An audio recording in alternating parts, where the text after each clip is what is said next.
are here with Team Conrad, and we are so excited. So you guys have seen these signs all over our community. How awesome. So I just want to ask you guys, what has inspired you to bring this movement into our community?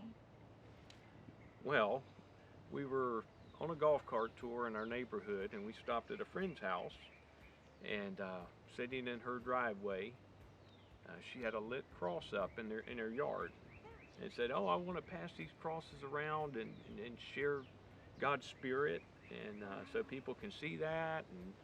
And we took advantage of that. We moved our cross around and lit it up, and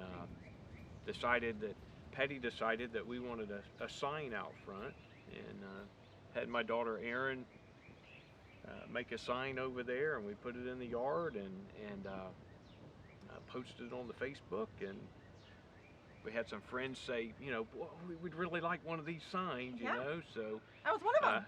yeah.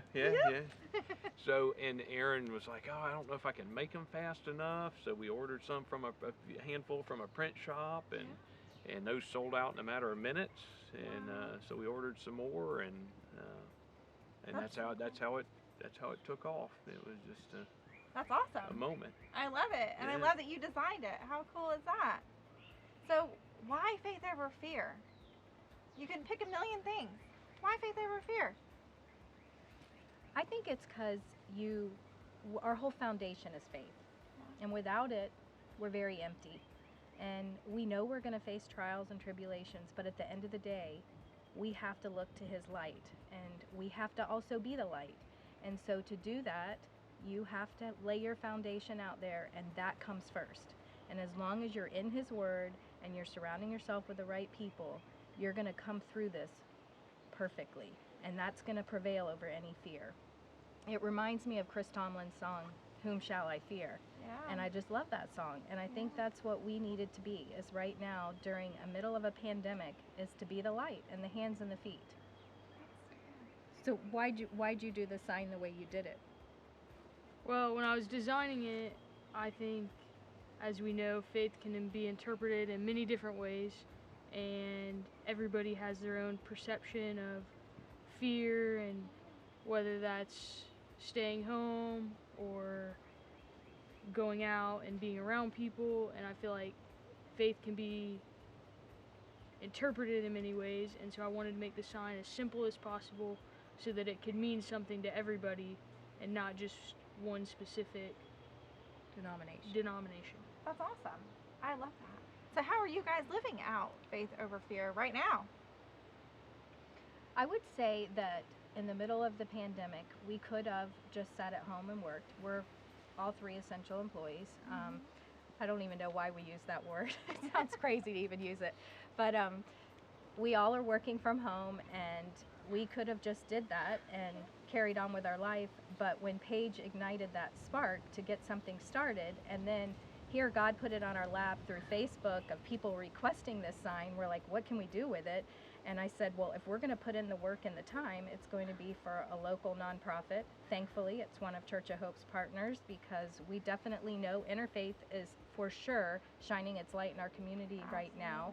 And so by doing everything for Interfaith and turning it into a community project, not a Patty, Mike, Aaron, Paige, Faith Over Fear project, an entire community that has now expanded to many states, all over Florida's footprint. That's really what it was about. And so we were going in our front yard, cars lined up down the street. So you're living out faith because you're Absolutely. believing. Absolutely. So you're putting it out there. That's so awesome. I love that. And the stories we heard are incredible.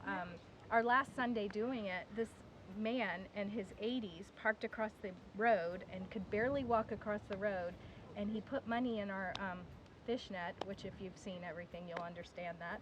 But and he said, I can't put a sign up in my neighborhood, and I really can't afford to do this, but y'all have inspired me, and I wanted to be a part of it. And I thought, oh my gosh, he touched us so much by sharing that. And we heard stories after story. We also had car parades. A young girl is needing a kidney transplant, and Sunday that was all arranged from the Facebook page, and we drove down there. We got to even be in it. We got to borrow Oh, someone's that's antique so car. cool. Mhm. So Well, I mean, I love, there's so many stories. And you guys can actually get their Faith Over Fear signs if you go to their Facebook page, and you can talk to Patty and get a Faith Over Fear sign. It's just been great interviewing you guys, and I love it. I love Team Conrad. they're offered at Gabriel's Christian Bookstore, and as long as you go during their opening hours, they have them. And then also we're posting, because we've asked for remote locations, so we're trying to find them in different parts of the county. So some people are having trouble getting into town, and we're working on that as well. Awesome. Well, thank you, Hope Fam. We are so glad you joined us, and we'll see ya.